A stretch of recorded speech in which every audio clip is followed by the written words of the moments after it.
మేడ్చల్ జిల్లా Ghatkesar police station పరిధి Adarsh restaurant లో బిర్యానీలో బ్లేడ్ వచ్చిన ఘటన గట్కేసర్ లో జరిగింది. బాధితుడు తెలిపిన వివరాలు బీబీనగర్ మండలం మక్త అనంతారం గ్రామానికి చెందిన బింగి ఐలయ్య అతడి ఫ్రెండ్స్ తో కలిసి ఆదర్శ్ బార్ అండ్ రెస్టారెంట్ లో బిర్యానీ తింటున్నారు. ఈ క్రమంలో బిర్యానీలో బ్లేడ్ వచ్చింది. ఇదేంటని యాజమాన్యాన్ని సంప్రదించగా కావాలని రాలేదని, అనుకోకుండా వచ్చిందని నిర్లక్ష్యంగా సమాధానం ఇచ్చారు. దీంతో బాధితుడు పోలీస్ స్టేషన్ లో ఫిర్యాదు చేశారు. కేసు నమోదు చేసి దర్యాప్తు చేస్తున్నారు పోలీసులు.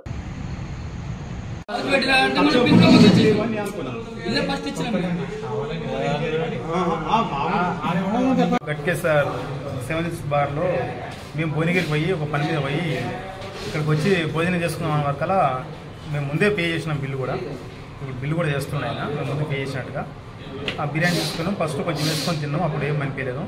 సెకండ్ రౌండ్లో మేము వేసిపోయిన తర్వాత మేము అక్కడ తింటున్నాగా నాకు చేతి ఇట్లా పెట్టుకోగానే నోట్లా ఇట్లా పెట్టుకోగానే తలిగింది ఏదో ముక్కలాగా.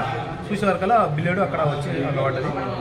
ఇది నాకైతే చాలా భయం అయింది.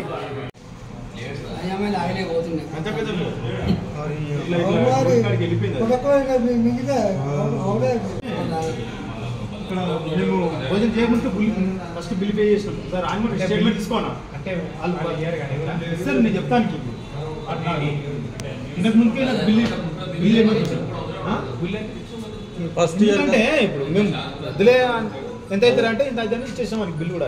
అడిగితే యజమాని నేను ఏమన్నా అంటే ఇక్కడ ఎవరైతే ఉన్నారో వాళ్ళు మెయింటైన్ చేస్తారు, వాళ్ళని కావాలి ఖచ్చితంగా రావాలంటే పోనీ అన్నది అని చెప్పేసి అక్కడ సిబ్బంది మాట్లాడుతారు. నేను ఖచ్చితంగా కావాలని చెప్పేసి మీ మీడియా వాళ్ళకు సంప్రదించడం జరిగింది. గట్కేసర్ 7 బార్ లో మేము భువనగిరికి పోయి ఒక పని మీద పోయి ఇక్కడికి వచ్చి భోజనం చేసుకున్నాం వరకలా మేము ముందే పే చేసినాం. బిల్లు కూడా ఇప్పుడు బిల్లు కూడా చేస్తున్నాయి. మేము ముందే పే చేసినట్టుగా ఆ బిర్యానీ తీసుకున్నాం. ఫస్ట్ కొంచెం వేసుకొని తిన్నాం, అప్పుడు ఏం అనిపించలేదు. సెకండ్ రౌండ్లో మేము వేసిపోయిన తర్వాత మేము అక్కడ తింటున్నాగా నాకు చేతి ఇట్లా పెట్టుకోగానే నోట్లా ఇట్లా పెట్టుకోగానే తలిగింది ఏదో ముక్కలాగా. చూసే వరకల్లా బిల్లేడు అక్కడ వచ్చి అక్కడ పడ్డది. ఇది నాకైతే చాలా భయం అయింది. అదే పొద్దుగాలకి ఈ నిర్లక్ష్యం వల్ల ఇంకా చాలా మందికి ఎఫెక్ట్ పడుతున్నారు. కొంతమంది తాగిన వాళ్ళు కూడా వస్తారు. ఆ తాగిన మత్తులో అది ముక్క అనుకొని మింగేస్తే కూడా చనిపోతారు. దీనివల్ల చాలా చర్యలు తీసుకోవాలని మేము కోరుతున్నాం.